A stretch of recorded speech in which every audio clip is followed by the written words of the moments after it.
Well, time now to take it the economic week ahead with eNCA's Heidi Giokos, who joins me now for this conversation. Heidi, always a pleasure. Top of everyone's mind tonight is President Cyril Ramaphosa's announcement on whether or not the country will remain in adjusted alert level 4. Heidi, the stakes are quite high.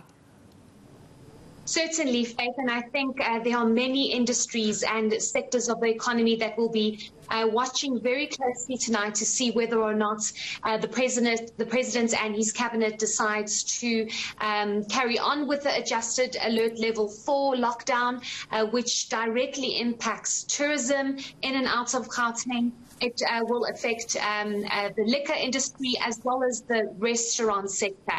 Today, I've been out and about trying to ascertain how severe the situation is. We know, according to the Restaurants Association, that just in the last 2 weeks, when the country moved into alert level 4, we understand that about 1,000 restaurants had to shut down because they just could not survive another lockdown. It seems as though the liquor industry and the restaurants industry are one of the two hardest hits when it comes to when the country when government decides to move into a new adjusted level, or when the country goes through a wave. So we do understand that the restaurants industry is saying they cannot survive another 2 weeks, and there surely should be other regulations that they could adhere to of course try and stop the spread of COVID-19. We know the liquor industry also saying that small taverns and everybody in the industry just cannot survive this. It's very difficult for the president because we do understand that he needs to balance lives versus livelihoods.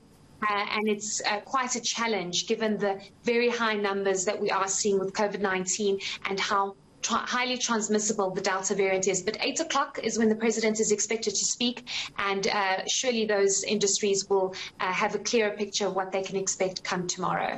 Yeah, certainly. And of course, we've got more data that is expected this week from mining and manufacturing. What can we look forward to?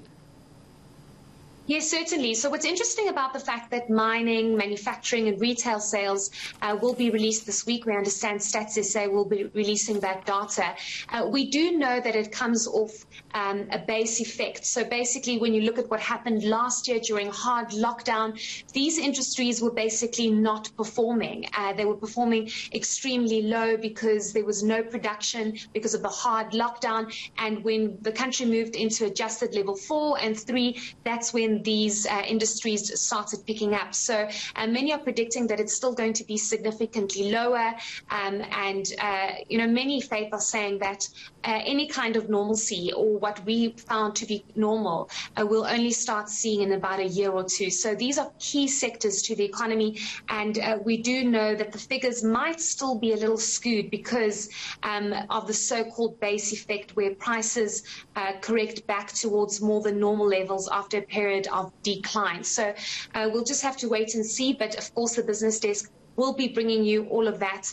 And of course, the key information that comes out of what the president says with key sectors, basically pleading with government and saying we desperately need to operate at full capacity. Something I must just also add, Faith, is that how vaccination rollout goes in the next 2 to 3 weeks is also going to be extremely significant and key for economies to be able to operate at some normal capacity, because once you vaccinate people, there's some kind of protection and you are able to open up a lot more. So we'll have to wait and see what the president says, and we'll be looking out for all that economic data and more during the week. Well, before I let you go, Heidi, I mean, you have been tracking quite closely this story around vaccination rollouts and even checking on the weekend vaccination rollout program. As you were going through it, I think the biggest concern has been whether or not people are as hesitant about taking the vaccine. What have you seen, in the time that you spent with some of the South Africans that are either taking the jabs or maybe even feeling a little bit apprehensive around taking the jab? How are we faring in that regard? So I think what's key here is the fact that we do know there is hesitancy. We do know there's a lot of anxiety.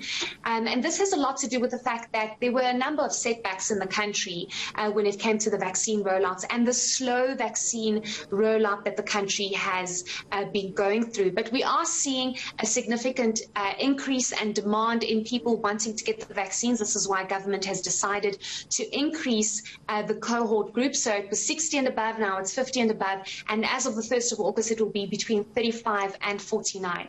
Faith, I cannot stress enough how important it is for government to try and fast-track this vaccine rollout even more.